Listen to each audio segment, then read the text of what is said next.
দেশের দক্ষিণাঞ্চল থেকে ছেড়ে আসা ঢাকাগামী লঞ্চগুলো। ঘাটে ভেড়ার সাথে সাথেই মানুষের কোলাহলে মুখর হয়ে ওঠে এ নদীবন্দর। এ যেন ঢাকা শহরের জাগানিয়া ভোরের পাখি। জীবনের কোলাহল, জীবিকার এ ব্যস্ততা ছড়িয়ে পড়ে সমগ্র শহরে। এটি আদি, প্রধান, এটি ঢাকার সদরঘাট।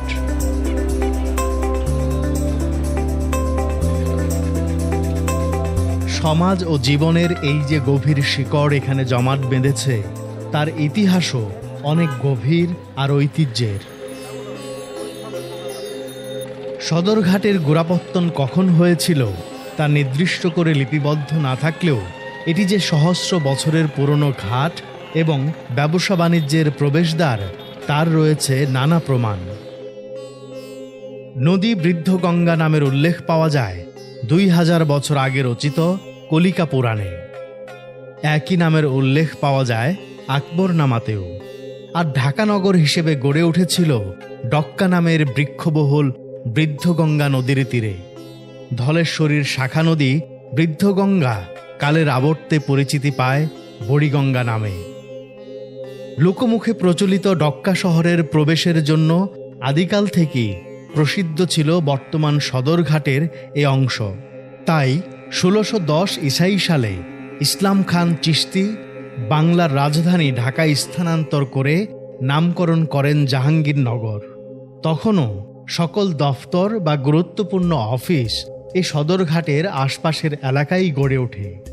পরে 16 শতাব্দীর শেষের দিকে মুঘল সুবেদার মুকাররম খান বুড়িগঙ্গা নদীর তীর এবং সদরঘাটের বড় ধরনের সংস্কার করেন এবং সৌন্দর্য বৃদ্ধি করেন, যার ধারাবাহিকতায় 1820 সালের দিকে ব্রিটিশ সরকার কর্তৃক সদরঘাটের পূর্ব দিকে প্রতিষ্ঠা করে ম্যাজিস্ট্রেট এবং কালেক্টরেট অফিস।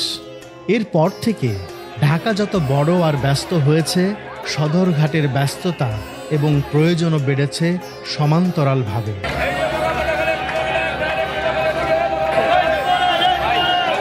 1960 সালে পাকিস্তান সরকার এক প্রজ্ঞাপন জারির মাধ্যমে সদরঘাটি প্রতিষ্ঠা করে ঢাকা নদীবন্দর।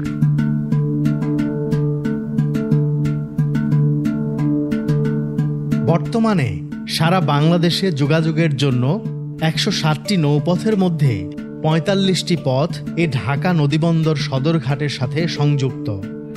বরিশাল, চাঁদপুর, খুলনা, ভোলা, হাতিয়া সহ দেশের দক্ষিণাঞ্চলের বিভিন্ন জেলার নৌ পরিবহনের প্রাণকেন্দ্রে রূপ নিয়েছে সদরঘাট।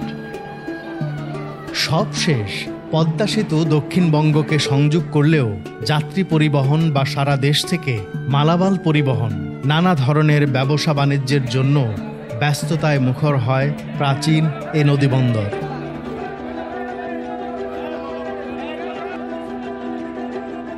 নাগরিক জীবনের অজস্র রং অনুভবের জন্য হলেও সদরঘাটের প্রাণ চাঞ্চল্য ও ঐতিহ্য বেঁচে থাকুক আরও সহস্র বছর।